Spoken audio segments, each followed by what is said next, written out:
o gás? Tudo bem com vocês, gente?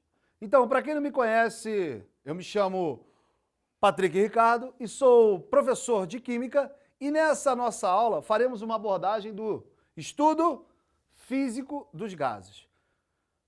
Bem, para iniciarmos, tá? É importante destacar para vocês que uma substância na forma de gás, ela não apresenta forma definida e o seu volume não é constante. Calma aí, Patrick, como assim? Bem, imagina que você tem um gás, tá? Dentro de um recipiente fechado na forma de uma bola. Qual é a forma que o gás vai adquirir? A forma da bola. Peguei este gás e joguei num recipiente cujo formato é de cilindro. Qual é a forma do gás agora? Tem a forma do cilindro. E como eu disse, o volume não é constante, ou seja, o volume é variável. Vai depender do recipiente aonde ele esteja contido. Bem, um gás cujo ele se encontra em um recipiente de volume igual a 1 metro cúbico, qual é o volume do gás? Qual é o volume que o gás ocupa? 1 metro cúbico. Agora peguei esse mesmo gás, ocupando um volume de 1 metro cúbico, e joguei em um outro recipiente cujo volume é de 10 metros cúbicos. Qual é o volume, tá, que o gás vai apresentar? O volume de 10 metros cúbicos. Por quê? Porque o gás ele tem bastante mobilidade, beleza? As moléculas elas têm muita mobilidade, então elas tendem a ocupar todo o espaço disponível. Bem, para essa aula eu vou fazer uma abordagem basicamente das variáveis de estado de um gás. Primeiro, volume. O volume corresponde ao espaço ocupado por um gás, beleza? Bem, no Sistema Internacional de Medidas, o volume é dado em metro cúbico. 1 metro cúbico corresponde a 1000 litros, não esqueça disso. 1 litro corresponde a 1000 mililitros. 1 litro corresponde também a 1000 centímetros cúbicos, tá? 1 litro é igual a 1 decímetro cúbico e 1 mililitro é igual a 1 centímetro cúbico. Não confunda unidade de capacidade com a unidade de volume. O volume é o espaço ocupado por um gás. E a capacidade, tá, é a quantidade de substância que eu posso colocar dentro de um recipiente. Vamos lá. A segunda variável é a pressão, beleza?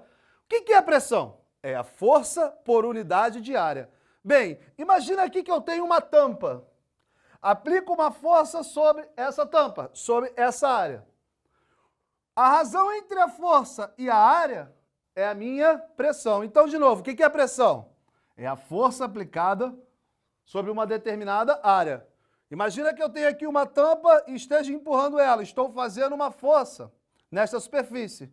Então, a razão entre a força e a área, eu tenho a pressão. No Sistema Internacional de Medidas, tá? No SI, a pressão é dada em Pascal. Geralmente, no nosso dia a dia, a unidade utilizada é a atmosfera. Então, uma atmosfera corresponde a 1,013 vezes 10 elevado à quinta Pascal.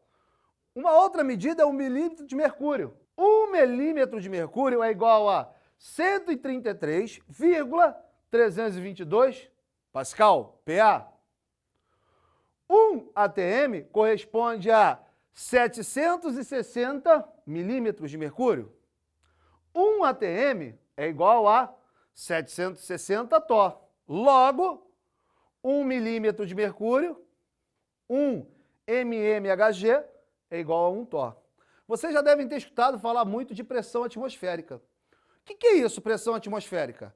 É a pressão com que a atmosfera exerce sobre uma determinada superfície, sobre uma determinada localidade. Ao nível do mar, por exemplo, na cidade do Rio de Janeiro, a pressão atmosférica corresponde a 1 atm. Agora, se você for para a cidade de Petrópolis, no estado do Rio de Janeiro, você vai estar a mais ou menos a 900 metros de altitude. O que vai acontecer? A pressão lá em cima é menor. Então, quanto mais alto a altitude, menor é a pressão. E para a gente finalizar as variáveis de estado, vou falar da temperatura. O que é temperatura? É a medida do grau de agitação das partículas de um sistema. Quanto mais agitado forem as partículas, maior é a temperatura. Quanto menos agitadas estiverem as partículas desse sistema, menor é a temperatura. No sistema internacional de medida, tá? A unidade para temperatura é o Kelvin. Entretanto, no nosso dia a dia, a gente utiliza a unidade Celsius, beleza? Bem, para a água, a temperatura de fusão dela em Celsius é igual a 0 graus Celsius.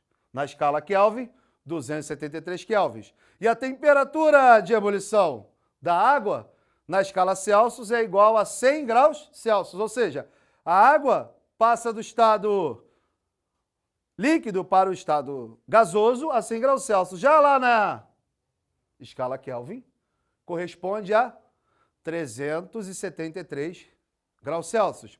E uma outra coisa que eu queria te lembrar é a relação, é a conversão de kelvins para Celsius, ou de Celsius para kelvins. A temperatura em Kelvin é igual à temperatura em Celsius mais 273 unidades. Bem, galera, para finalizarmos essa aula, na qual fizemos uma abordagem do estudo físico dos gases, para ser mais preciso, falei para vocês das variáveis de estado, mencionamos o volume, a pressão e, por fim, a temperatura. Muito obrigado pela sua atenção, espero ter ajudado a todos. Um fortíssimo abraço e um beijo no seu coração. E ó, tira uma foto aí desse quadro. Tchau, tchau, gente!